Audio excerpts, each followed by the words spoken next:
Hey guys, welcome back to our channel.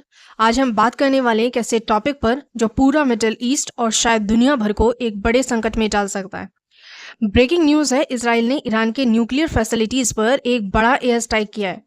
ये attack इतना serious है कि ईरान ने इससे वॉर का ऐलान कर दिया और दुनिया भर के लीडर्स इस पर रिएक्ट कर रहे हैं। लेकिन सवाल यह है, ये सब शुरू क्यों हुआ? कौन सी न्यूक्लियर साइट्स को टारगेट किया गया? ईरान का जवाब क्या होगा और इसका इंडिया और आपकी लाइफ पर असर क्या पड़ेगा? आज के इस वीडियो में हम एक एक चीज को डिटेल में समझेंगे। इस वीडियो को एंड तक देखिए और अगर आपको ये टॉपिक इंपॉर्टेंट लगता है तो अभी के लिए अभी इस पर लाइक बटन को दबाइए और बेल आइकन दबाकर सब्सक्राइब कर लीजिए ताकि ऐसी ब्रेकिंग न्यूज आप तक तुरंत पहुंचे। चलिए शुरू करते हैं। पहले ये समझ लेते हैं कि हुआ क्या है। 13 जून 2025 को सुबह के 4-5 बजे के आसपास जब ईरान के लोग सो रहे थे, इसराइल ने एक मैसिव एयर स्ट्राइक लॉन्च किया।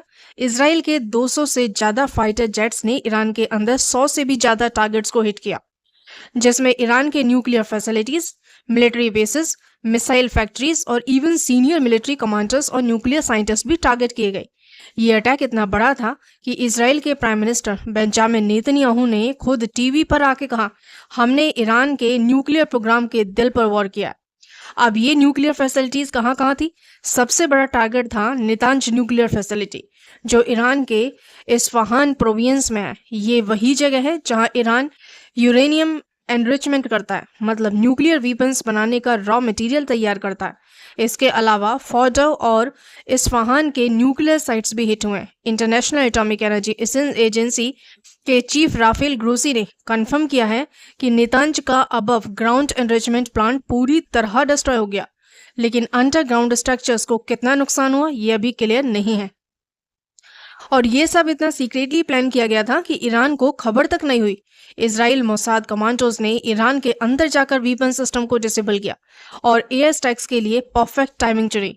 लेकिन ये अटैक अचानक नहीं हुआ, इसका बैकग्राउंड बहुत बड़ा है और उसकी वजह को समझने के लिए हमें थोड़ी हिस्ट्री में जाना पड़ेगा।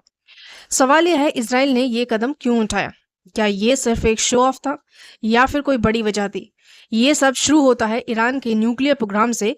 ईरान का न्यूक्लियर प्रोग्राम डिकेड से चल रहा है और वो कहते हैं कि ये सिर्फ पीसफुल एनर्जी के लिए है, लेकिन इसराइल और अमेरिका का मानना है कि ईरान सीक्रेटली न्यूक्लियर वीपन्स बना रहा है, जो इसराइल के लिए एक बड़ा खतरा है।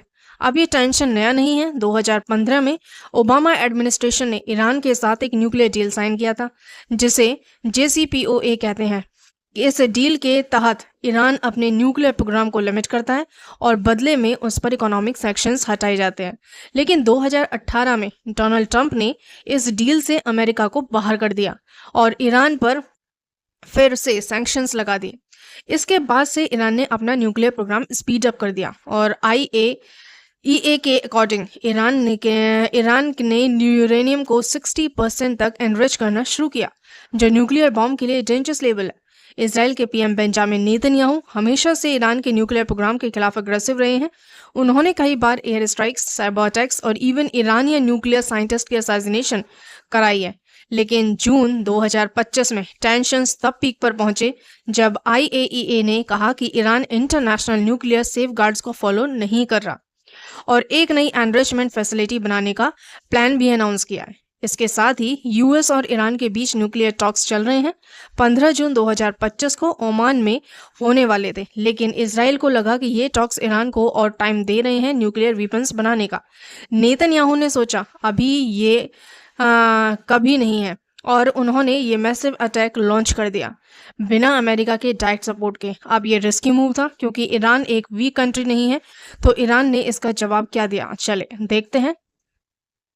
इसराइल के अटैक के बाद ईरान ने भी पलटवार किया और वो भी कोई छोटा मोटा जवाब नहीं था। ईरान के supreme leader Ayatollah Ali Khamenei ने कहा कि इसराइल को इसके लिए हार्श पनिशमेंट मिलेगा।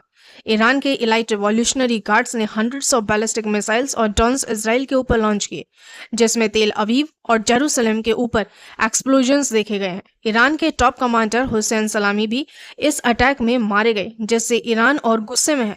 ईरान के स्टेट मीडिया के अकॉर्डिंग उन्होंने कहा कि अगर उनके न्यूक्लियर फैसिलिटीज डिस्ट्रॉय भी हो जाएं तो वो दोबारा बनाएंगे। ईरानियन प्रेसिडेंट मसूद पजेशिकियान ने अमेरिका को भी ब्लेम किया, कहते हुए कि यूएस ने इसराइल को इंटेलिजेंस दिया इस अटैक के लिए।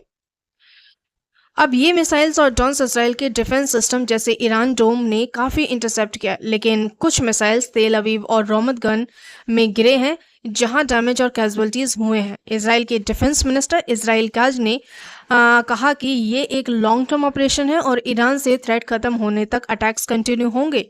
लेकिन ये टिट फॉर टैट अटैक्स अब एक फुल ब्लॉन वॉर है। एक तरफ यहाँ पे वॉर की तरफ जा सकते हैं ये। ईरान के पास हिजबुल्लाह और हौती जैसे प्रॉक्सी ग्रुप्स हैं जो इजराइल पर और हमले कर सकते हैं, और अगर ये कॉन्फ्लिक्ट स्प्रेड हुआ तो मिडिल ईस्ट के ऑयल सप्लाईज और ग्लोबल इकोनॉमी पर बड़ा असर पड़ेगा।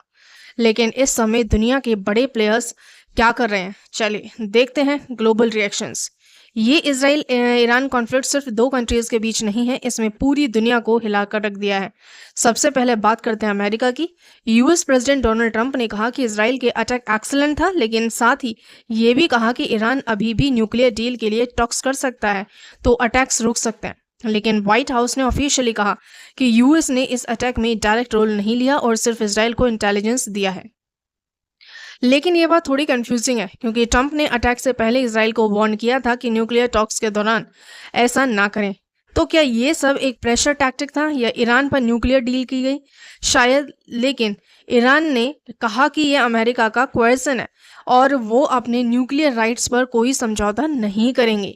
अब रशिया का रिएक्शन देखते हैं। व्लादिमीर पुतिन ने इसराइल के अटैक की निंदा की है और ईरान के प्रेसिडेंट के साथ फोन पर बात करके कंडोलेंसेस दिया है। पुतिन ने नेतन्याहू को भी कॉल किया और कहा कि डिप्लोमेसी से भी न्यूक्लियर इशू सॉल्व होगा, ना कि बम से। रशिया का ईरान के साथ स्ट्रैटेजिक पार्टनरशिप है और वो ईरान के सिविल न्यूक्लियर प्रोग्राम में हेल्प भी करता है। यूएन के न्यूक्लियर वॉचडॉग आईएईए के चीफ राफेल ग्रोसी ने कहा कि न्यूक्लियर फैसिलिटीज पर अटैक ग्रेव कॉन्सिक्वेंसेस ला सकते हैं और सबको रिस्ट्रेंट दिखाना चाहिए। दूसरी कंट्रीज जैसे सऊदी अरेबिया, ओमान और इंडोनेशिया ने भी इसराइल के अटैक को रेकलेस और इंटरनेशनल लॉ वायलेशन कहा है। लेकिन ये सब डिप्लोमेटिक स्टेटमेंट्स के अलावा असली सवाल ये है कि क्या ये कॉन्फ्लिक्ट कंट्रोल में रहेगा या फिर वर्ल्ड वॉर 3 की तरफ बढ़ेगा और इसका इंडिया पर क्या असर पड़ेगा। अब बात करते हैं कि ये इसराइल ईरान कॉन्फ्लिक्ट इंडिया और आपकी लाइफ को कैसे अफेक्ट कर सकता है। सबसे पहले असर होगा ऑयल प्राइसेस पर। मिडिल ईस्ट से इंडिया का 80% से ज़्यादा क्रूड ऑयल आता है और अगर ये कॉन्फ्लिक्ट बढ़ा तो ऑयल सप्लाईज डिस्टर्ब हो सकते हैं। Oil prices already sky rocketing की रिपोर्ट्स आ रही हैं और ये पेट्रोल डीजल के दाम बढ़ा सकते हैं, जिससे इन्फ्लेशन और भी बढ़ेगी। दूसरा, इंडियन स्टॉक मार्केट भी इससे अफेक्ट होगा।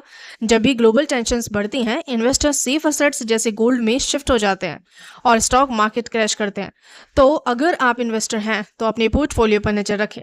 तीसरा, इंडियन सिटीजन्स की इन ईरान और इसराइल के लिए सेफ्टी कंसर्न है। इंडिया की एम्बेसी ने ईरान में रहने वाले इंडियंस को एडवाइजरी जारी की है कि वो विजिलेंट रहें और अननेसेसरी ट्रैवल अवॉइड करें। इंडिया के फॉरेन मिनिस्टर एस जयशंकर भी शायद जल्दी ही स्टेटमेंट देंगे इस पर। और जियोपॉलिटिकली देखें तो इंडिया के लिए ये एक टाइट रोप वॉक है। इंडिया का ईरान के साथ शाहबार पोर्ट के लिए स्ट्रैटेजिक पार्टनरशिप भी है, जो अफगानिस्तान और सेंट्रल एशिया तक ट्रेड के लिए इंपॉर्टेंट है। लेकिन इसराइल भी इंडिया का क्लोज डिफेंस पार्टनर है, जिससे हम ड्रोन्स और मिसाइल्स डिफेंस सिस्टम्स लेते हैं। तो इंडिया को दोनों के बीच बैलेंस बनाना पड़ेगा और ग्लोबली ये कॉन्फ्लिक्ट अगर स्प्रेड हुआ तो नाटो, चाइना और रशिया जैसे पावर्स भी इन्वॉल्व हो सकते हैं। ईरान के पास चाइना और रशिया का सपोर्ट है, जबकि इसराइल के पीछे अमेरिका और उसके एलीज हैं। ये एक प्रॉक्सी वॉर बन सकता है जो ग्लोबल इकोनॉमी और पीस को डिस्टेबलाइज करेगा। अब सवाल ये है, आगे क्या होगा? क्या ये कॉन्फ्लिक्ट एक फुल ब्लॉन वॉर बन जाएगा या फिर डिप्लोमेसी से कंट्रोल हो जाएगा? मेरे एनालिसिस के हिसाब से 3 सिनेरियोज हो सकते हैं। पहला सिनेरियो, लिमिटेड कॉन्फ्लिक्ट। इसराइल और ईरान दोनों अपने अटैक्स को लिमिटेड रखें और डिप्लोमेटिक टॉक्स के जरिए टेंशन्स को कम करें। यूएस और रशिया दोनों इसमें मीडिएटर बन सकते हैं, लेकिन ये तभी पॉसिबल है अगर ईरान अपना न्यूक्लियर प्रोग्राम थोड़ी सी लिमिट में करे और इसराइल फर्दर अटैक्स ना करे।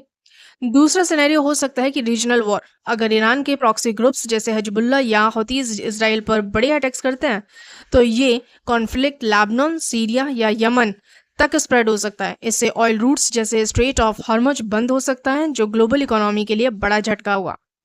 तीसरा सिनेरियो है यहाँ पे न्यूक्लियर एस्केलेशन। ये सबसे खतरनाक सिनेरियो है अगर इजराइल या ईरान ने न्यूक्लियर वीपन्स का यूज़ किया या फिर ईरान ने अपने न्यूक्लियर प्रोग्राम को स्प्रेड किया तो ये ग्लोबल न्यूक्लियर क्राइसिस बन सकता है। लेकिन एक्सपर्ट्स के अकॉर्डिंग अभी ईरान के पास फंक्शनल न्यूक्लियर बॉम्ब नहीं है और इजराइल के अटैक्स ने उनके कैपेबिलिटीज़ को सेटबैक दिया है। लेकिन ये सब प्रेडिक्शंस हैं, असलियत क्या होगी ये टाइम ही बताएगा, इसलिए आप सबको अवेयर रहना चाहिए और ऐसी न्यूज़ को क्लोजली फॉलो करना चाहिए। ये था पूरा ब्रेकडाउन इजराइल के ईरान पर अटैक का और इसके ग्लोबल इम्प्लीकेशंस का। ये एक ऐसा टॉपिक है जो सिर्फ मिडिल ईस्ट तक सीमित नहीं है, इसका असर इंडिया से लेकर अमेरिका तक हर जगह होगा। इसलिए आप सबको इस पर अपनी राय बनानी चाहिए और अवेयर रहना चाहिए। अब आपकी बारी है, कमेंट सेक्शन में बताएं आपको क्या लगता है, क्या ये कॉन्फ्लिक्ट वॉर की तरफ जाएगा या डिप्लोमेसी से सॉल्व होगा और इंडिया को इसमें क्या रोल प्ले करना चाहिए। आपके कमेंट्स हम नेक्स्ट वीडियो में फीचर करेंगे। और हाँ, अगर आपको ये वीडियो पसंद आए तो लाइक बटन को दबाएं, शेयर करें और चैनल को सब्सक्राइब करना ना भूलें। ऐसे ही ब्रेकिंग न्यूज़ आप तक सबसे पहले पहुंचे, हम आपके लिए ऐसे ही डिटेल और एंगेजिंग वीडियोस लाते रहेंगे। Thank you.